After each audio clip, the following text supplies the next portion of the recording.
이러다가 이놈 저놈 다 놓치고 나 너도 모르는 척하면서 나 속인 거지. 너 이런 거 해본 적 없다며. 개새끼들아. 너 뭐 하는 짓이냐고.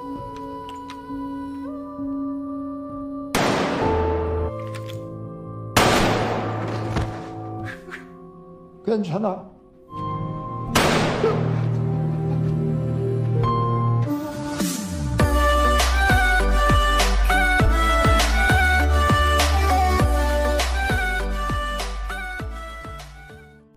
Jasad Ali dan beberapa peserta yang gugur dalam permainan sebelumnya dimasukin ke dalam peti untuk dikremasi.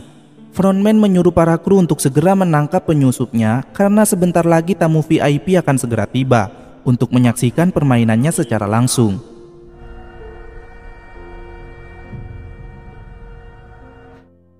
Saat kembali ke asrama, Deoksu dan peserta lain mengkaget ketika melihat Mineo berada di sana. Rupanya Mineo yang sebelumnya gak mendapat pasangan gak dieliminasi.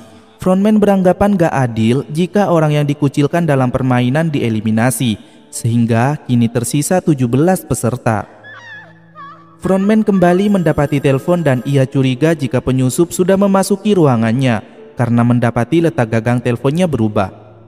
Frontman berbicara di telepon kalau tuan rumah sudah siap menyambut kedatangan para VIP. Frontman lalu mencari keberadaan penyusup itu, yaitu Junho. Namun ketika ia hampir menemukan Junho, tiba-tiba salah satu krunya mengabari kalau mereka berhasil menemukan satu mayat polisi di pantai utara. Frontman pun segera pergi menuju ke tempat itu. Sementara di asrama, semua peserta tampak galau dan sedih karena mereka kehilangan orang terdekat mereka, kecuali Mineo yang terus-terusan mengejek Deoksu. Sangwo lalu menasehati mereka agar jangan berlebihan berlarut-larut dalam kesedihan, karena pasangan mereka hanyalah orang yang mereka kenal dalam permainan itu juga. Ada seseorang yang jauh lebih terpuruk dari mereka semua, yaitu pria nomor 69 yang memainkan permainan sebelumnya dengan pasangan seumur hidupnya, yaitu si istri. Pria itu lalu mencoba mengajak semua peserta untuk menghentikan permainannya, tapi Sangwo justru memarahinya karena perjalanan mereka sudah terlalu jauh. Sangwo mengatakan jika mereka berhenti sekarang, maka mereka telah menyia-nyiakan pengorbanan orang yang telah mati demi mendapatkan uang tersebut. Di tempat lain, Frontman menyuruh para kru untuk membakar mayat yang mereka temukan di pinggir pantai. Sebelumnya mereka juga menemukan kartu identitas Junho. Lalu Frontman segera pergi karena ia mendapat kabar kalau VIP sudah tiba dan mendarat di pulau. Frontman mendatangi tuan rumah dan memberitahu kedatangan para VIP. Namun karena tuan rumahnya gak mau menemui dan menyambut para VIP, Frontman pun terpaksa menyambutnya sendiri dan meminta maaf. Dia beralasan kalau tuan rumah sedang ada urusan mendesak. Di asrama, pria yang alim berdoa tak henti-henti yang membuat semua peserta gak bisa tidur. Lalu pria nomor 69 yang kehilangan istrinya berniat untuk bunuh diri ketika semua peserta tertidur.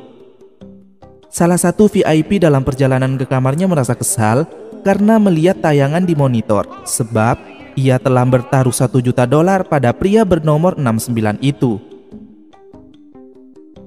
Saat para pelayan VIP mengantar minuman ke kamarnya, Junho menodong salah satu pelayan dan mengambil pakaiannya. Pagi harinya, para kru mendatangi asrama dengan membawa peti yang ternyata untuk pria nomor 69 yang sudah gantung diri. Hal itu membuat peserta lain terkejut. Kemudian permainan kelima segera dimulai dan para peserta diminta pergi ke aula. Di ruangan VIP, para tamu mendapat pelayanan yang benar-benar VIP. Mereka yang gak sabar ingin menyaksikan permainan selanjutnya segera meminta Frontman memulai permainannya. Di sana, Junho sebagai pelayan juga harus melayani para tamu VIP tersebut. Frontman kemudian memperlihatkan permainan selanjutnya, yaitu jembatan kaca. Sementara para peserta diminta memilih nomor punggung dari 1 sampai 16. Salah satu VIP yang sebelumnya bertaruh pada nomor 69, kini bertaruh lagi pada nomor 96. Sepertinya dia suka dua angka tersebut. Junho yang sejak tadi menyembunyikan HP di balik lengan jasnya merekam obrolan mereka semua diam-diam. Awalnya para peserta ragu untuk memilih nomor, tapi akhirnya mereka satu persatu memperebutkan angka tengah setelah pria yang alim maju lebih dulu mengambil nomor 6. Sementara Gi-hun yang terlalu banyak mikir hanya kebagian antara nomor 1 dan 16, di mana nomor pertama dan terakhir itu sangat keramat. Gi-hun pergi mendekati nomor 1, tapi peserta nomor 96 yang mengambil nomor 16 meminta Gi-hun untuk bertukar nomor. Permainan kelima pun dimulai. Di depan para peserta ada sebuah jembatan kaca, di mana setiap baris pijakan terdiri dari 2 kaca. Satu kaca tebal yang bisa menahan beban mereka, dan satu kaca tipis yang mudah pecah hingga mereka akan jatuh ke bawah dan innalillah jika salah memilih. Mereka diberi waktu 16 menit untuk menyeberangi jembatan itu. Tentu saja nomor pertama gak diuntungkan dalam hal ini. Awalnya peserta pertama bernomor 96 berhasil melompat ke kaca yang tebal. Tapi saat ia melompat kedua kalinya, tiba-tiba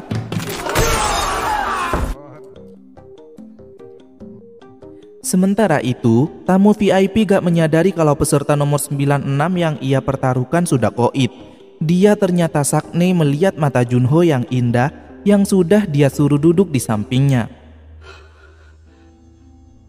Satu persatu peserta berjatuhan. Salah satu peserta berhasil melewati kaca 4 baris dengan cepat sebelum ia jatuh di baris kelima. Peserta di belakangnya pun kebingungan karena lupa kaca mana saja yang dipijak peserta sebelumnya itu. Alhasil dia pun terjatuh karena salah pilih kaca.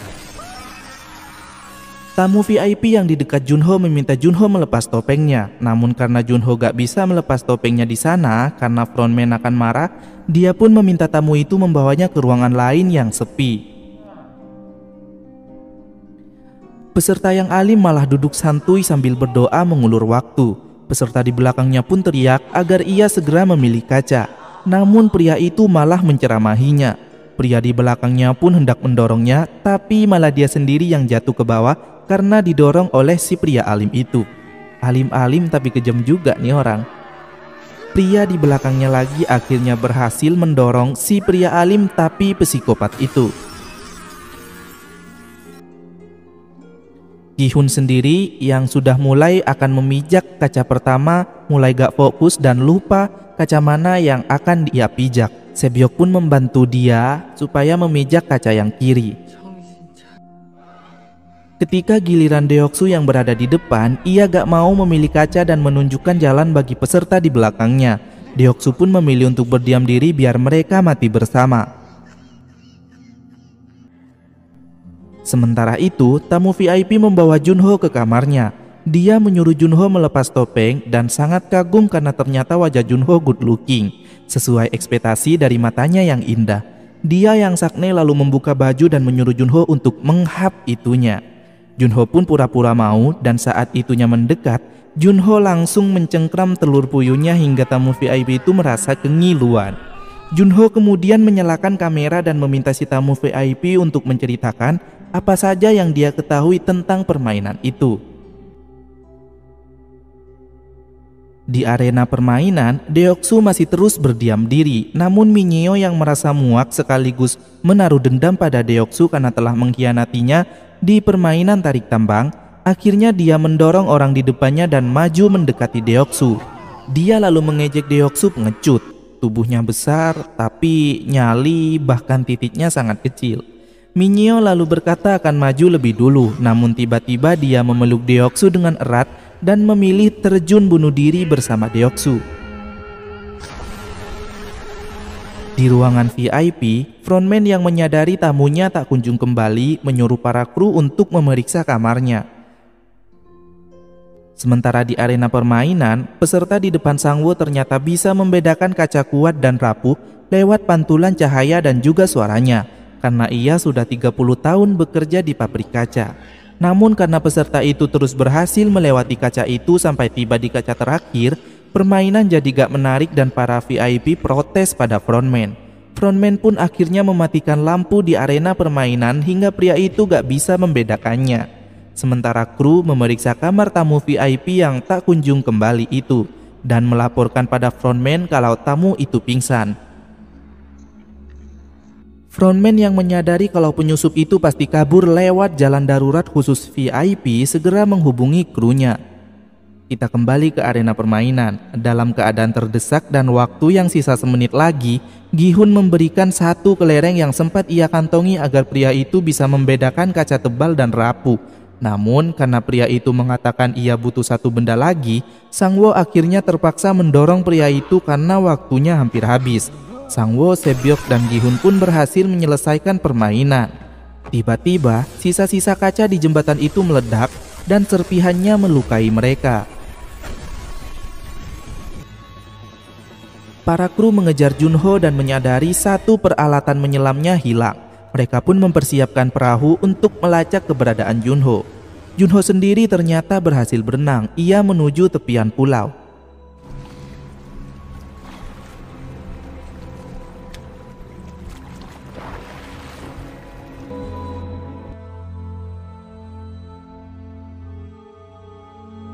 하다고! 사람을 살려야 게임을 하든 뭘 하든 거 아니야!